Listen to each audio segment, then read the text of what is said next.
കർത്താവിൻ്റെ മഹത്വമുള്ള നാമം വാഴ്ത്തപ്പെടുമാറാകട്ടെ. അനുഗ്രഹീതമായ ഈ നല്ല പ്രഭാതത്തിനായിട്ട് കർത്താവിന് സ്തോത്രം ചെയ്യുന്നു. ഈ പ്രഭാത സന്ദേശം കേൾക്കുന്ന എല്ലാ പ്രിയപ്പെട്ടവർക്കും വീണ്ടും വരുന്നവനായ ക്രിസ്തയേശുവിൻ്റെ ധന്യമുള്ള നാമത്തിൽ എൻ്റെ പ്രഭാത വന്ദനങ്ങളെ നിമിഷമർപ്പിക്കുകയാണ്. പ്രാർത്ഥനയോടും ദൈവാശ്രയത്തോടും കൂടെ ഈ സന്ദേശത്തിലേക്ക് നിങ്ങളുടെ ശ്രദ്ധയെത്തിരിക്കുന്നു. തെസ്സലോനിക്കർക്ക് എഴുതിയ 2-ാം ലേഖനം 1-ാം അധ്യായത്തിൻ്റെ 12-ാമത്തെ വാക്യം.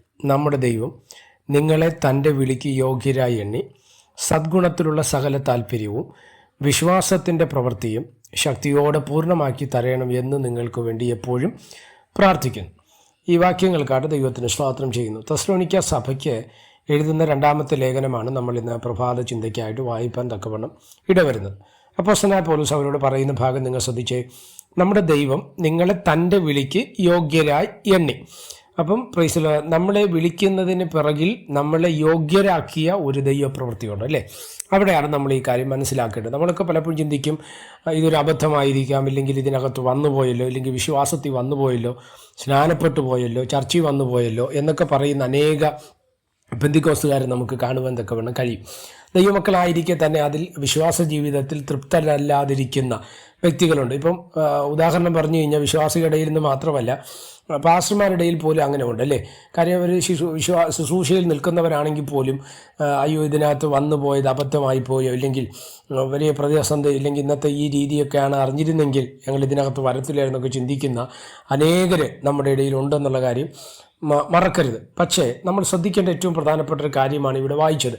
നമ്മൾ വിളിക്കുന്നതിന് മുൻപേ അതിനുവേണ്ടി നമ്മൾ യോഗ്യരാക്കി മാറ്റി അല്ലേ. ഉദാഹരണത്തിന് നമ്മളൊരു PSCക്ക് ഒരു ആപ്ലിക്കേഷൻ ഇടുന്ന സമയത്ത് അതിനകത്തൊരു നമ്മുടെ അവർ പറഞ്ഞിരിക്കുന്ന ക്രൈറ്റീരിയക്കകത്ത് നമ്മൾ വരണം അല്ലേ. ഓരോ ജോലിക്കും, ഓരോ പൊസിഷനും, ഓരോ ജോലിക്കും അതിൻ്റേതായ ക്വാളിഫിക്കേഷൻ എന്ത് ചെയ്യണം, ആവശ്യമാണ്. ഒരു LD ക്ലർക്കിന് ഉള്ള ക്വാളിഫിക്കേഷൻ അല്ല ഒരു പ്രൊഫസറിനോ ഇല്ലെങ്കിൽ അതിനോട് തൊത്തുല്യം പറയുന്ന ജോലിക്കോ വേണ്ടിയ ക്വാളിഫിക്കേഷൻ അല്ലേ. ഓരോ ജോലിക്കും നമുക്കുണ്ടായിരിക്കേണ്ട ക്വാളിഫിക്കേഷനുണ്ട്. അതുണ്ടെങ്കിൽ മാത്രമേ ആ ജോലിക്ക് നമ്മൾ യോഗ്യരായി മാറത്തുള്ളൂ. ആ യോഗ്യത ഉണ്ടെങ്കിൽ മാത്രമേ നമുക്ക് ജോലിക്ക് ആപ്ലിക്കേഷൻ ചെയ്യാൻ കഴിയത്തുള്ളൂ.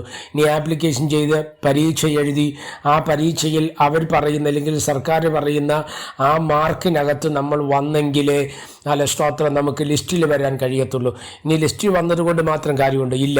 നല്ല സ്തോത്രം ഇൻ്റർവ്യൂവോ അതുമായിട്ട് ബന്ധപ്പെട്ട ഇല്ലെങ്കിൽ സർട്ടിഫിക്കറ്റ് വെരിഫിക്കേഷൻ ഇതൊക്കെ അതിനകത്ത് വരുന്നതാണ് അല്ലേ. അപ്പോൾ നമ്മൾ ശ്രദ്ധിക്കേണ്ട ഒരു കാര്യം, ദൈവം നമ്മളെ വിളിക്കുന്നതിന് മുൻപേ അതിനുവേണ്ടി നമ്മളെ യോഗ്യരാണോ എന്ന് ദൈവം പരിശോധിപ്പാൻ തക്കവണ്ണം ഇടയായി. അതാണ് ഇവിടെ പറയുന്നത്. നമ്മുടെ ദൈവം നിങ്ങളെ തൻ്റെ വിളിക്ക് യോഗ്യരായി എണ്ണി സദ്ഗുണത്തിലുള്ള സകല താല്പര്യം. അപ്പോൾ നമുക്കുണ്ടായിരിക്കേണ്ട ആദ്യത്തെ ഗുണമെന്ന് പറയുന്നത് സദ്ഗുണത്തിലുള്ള താല്പര്യം അല്ലേ. നല്ല സ്വഭാവം, നല്ല ഇപ്പം ഉദാഹരണത്തിന് ഗലാത്യ ലേഖനം നമ്മൾ പഠിക്കുമ്പോൾ ആത്മാവിൻ്റെ ഫലങ്ങളെക്കുറിച്ച് പറയുന്നുണ്ട്. സ്നേഹം, സന്തോഷം, സമാധാനം, ദീർഘക്ഷമ, ദയ, ഇതിനോടുള്ള താല്പര്യം. പലപ്പോഴും അതിനോട് നമ്മളെ ആത്മാവിൻ്റെ ഫലങ്ങൾ ഇതിനകത്തുണ്ട് എന്ന് പറയുമ്പോൾ പോലും അതിനോടുള്ള താല്പര്യം പലർക്കും ഇല്ല. പക്ഷെ നമുക്കുണ്ടായിരിക്കേണ്ട ഒന്നാണ് സദ്ഗുണത്തിലുള്ള താല്പര്യം നമുക്ക് ആവശ്യമാണ്. അടുത്ത് പറയുന്നു വിശ്വാസത്തിൻ്റെ പ്രവൃത്തിയും. അപ്പോൾ വിശ്വാസം മാത്രം ഉണ്ടായിരുന്ന കാര്യമുണ്ടോ? ഇല്ല. വിശ്വാസത്തിനോട് ചേർന്ന് അതിൻ്റെ ഒരു പ്രവൃത്തിയും കൂടെ നമ്മളിൽ വെളിപ്പെടേണ്ടതാണ്.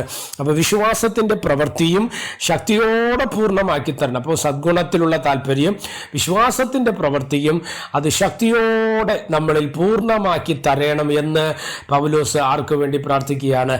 തെസ്സലോനിക്ക സഭയ്ക്ക് വേണ്ടി പ്രാർത്ഥിക്കുക. എന്നെ ശ്രദ്ധിക്കുന്ന പ്രിയമുള്ളവരെ, നമ്മളെക്കുറിച്ചുള്ള അല്ലെങ്കിൽ തെസ്സലോനിക്ക സഭയെക്കുറിച്ച് പൗലോസ് അത് പറയുമ്പോൾ നമ്മെക്കുറിച്ച് ദൈവം അത് ആഗ്രഹിക്കുന്നു എന്ന് നമ്മൾ മനസ്സിലാക്കണം. ഏതൊക്കെ സദ്ഗുണത്തിലുള്ള താല്പര്യം നമുക്കുണ്ടാകണം. 2 സ്തോത്ര വിശ്വാസത്തിൻ്റെ പ്രവൃത്തി നമ്മളുണ്ടാകണം.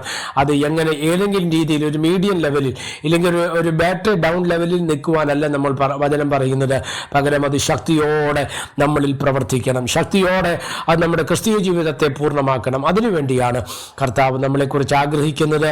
ആ വണ്ണം ഒരുങ്ങി വരുവാൻ ദൈവത്തിൻ്റെ ആത്മ നമുക്ക് കൃപ നൽകട്ടെ.